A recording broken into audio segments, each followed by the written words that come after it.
Le SCOT il a bien évolué parce qu'en fait il y a eu beaucoup de renouvellement lors des derniers municipales de 2020 et on a 70% de nouveaux élus. Donc c'est des nouveaux élus qui sont rentrés avec beaucoup d'appétit, beaucoup d'engagement et on sent une vraie mobilisation pour essayer de changer un peu le cours des choses puisqu'on a vu un peu les limites de nos actions publiques dans les mandatures précédentes et on a vu vraiment que maintenant avec ce changement climatique qui nous impacte dès maintenant, on a besoin de revoir tous nos fondamentaux. On dit souvent avec ces grands mots changer de paradigme, mais c'est aussi pour être plus précis, c'est changer nos habitudes, changer notre façon de voir. Parfois il faut même inverser le regard par rapport aux pratiques qu'on avait jusqu'à présent et c'est très enthousiasmant de voir que beaucoup d'élus sont à ce niveau de sensibilisation et sont prêts à s'engager dans ces modifications qui sont absolument indispensables.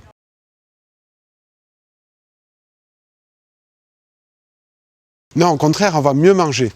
Donc c'est pas un danger, c'est un peu le principe nécessité fait loi, c'est-à-dire que la nature nous a imposé un certain nombre de marqueurs très forts, le développement de notre territoire en mode accéléré et la consommation des sols aussi nous ont alertés et donc quelque part ce qui va arriver maintenant, ce nouveau regard qu'on va porter sur notre territoire, ces nouvelles habitudes qu'on doit prendre, c'est plus du positif que du négatif finalement.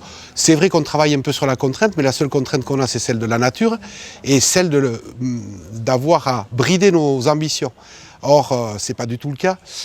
Les ambitions des élus sont toujours très fortes et en fait, ce que souhaite tout le monde, c'est d'avoir un meilleur niveau de qualité de vie.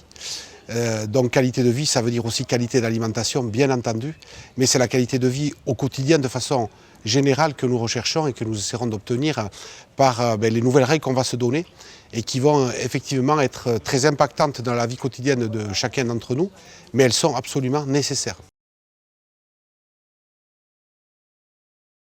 Moi, ce qui m'a impressionné, c'est la maturité des acteurs, quoi. On a beaucoup d'acteurs de la société civile, des professionnels de l'agriculture. On avait aussi un distributeur qui a fait un témoignage quand même qui est... C'est sûr que c'est un grand défi parce que l'attractivité qu'on a générée, là c'est, j'allais dire quelque part on y est pour rien, même si sans doute il y a une part de l'identité culturelle de ce territoire, de sa façon de vivre qui a imprégné effectivement et impulsé peut-être cette attractivité, mais c'est surtout notre cadre naturel qui fait cette attractivité. Et donc effectivement se pose la question de la capacité de nos ressources, de notre nature à absorber ce flux. Et notre responsabilité quelque part c'est de dire vous êtes les bienvenus chez nous, mais voilà nos règles. Il faut absolument qu'on arrive à définir des règles très offensives pour préserver nos sols, préserver la possibilité pour nos habitants de se loger chez eux et de vivre et de travailler dans ce pays qui les a vus naître pour la plupart ou dans lequel ils vivent depuis longtemps. Et donc c'est encore une fois l'action publique, les règles qu'on va se donner qui vont permettre de réguler ce flux. Encore une fois, tout le monde a sa place au Pays Basque. Bien sûr, il y aura des zones à préserver, j'allais dire même à sacraliser, parce que, encore une fois, la consommation des sols est beaucoup trop importante, donc il va falloir freiner tout ça. Mais ensuite, il va falloir trouver d'autres modes d'occupation du sol, rendre la ville sans doute plus compacte.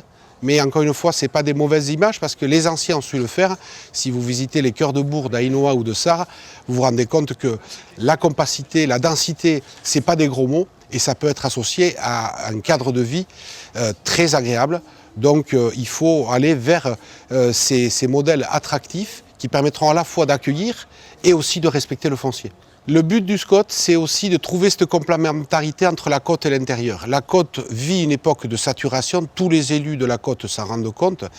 La mobilité devient un problème quotidien, il n'y a plus de place pour construire, ça détruit la qualité de vie des habitants. Donc il faut effectivement qu'on se tourne vers l'intérieur, mais pas juste pour faire du village dortoir ou de la ville dortoir, pour accompagner les emplois qui doivent s'y créer aussi,